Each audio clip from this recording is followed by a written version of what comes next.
Жалпы өмірге келгесін әрбір адам баласы бақытты өмір сүргісі келеді, бақытты ғұмыр кешкісі келеді. Бірақ әркім бақытты әртүрлі ойлайды, әркім бақытты әртүрлі тұспалдайды. Біреулер бақытты байлықтан іздесе, біреулер бақытты осындай ағайын туғандардың ортасынан іздейді. Біреулер бақытты денсаулықтан іздесе, біреулер бақытты жардың қызығынан іздейді. Біреулер бақытты мансаптан іздесе, біреулер бақытты атақтан іздеп жатыр.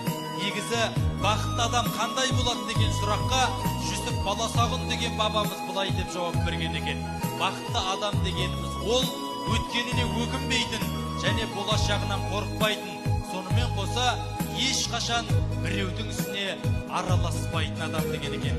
Сонымен қоса бірде Толстойдан шәкірті келіп сұраған екен дейді: ұстаз, адамзаттың баласы қай кезде бақытты болады деп. Сонда Толстой: адамзаттың баласы қолында барды қадірлеп, қолында жоқты ойламаған кезде бақытты өмір сүреді деп жауап берген екен. Адам бақыты үшін көп нәрсе қажет емес екен ғой ағайын. Өзіне қамқор жан жары, сүйкімді бала шағасы, жайлы үйі болса жеткілікті дейді. Бірақ көп адам баласы оны кеш түсінеді екенбіз.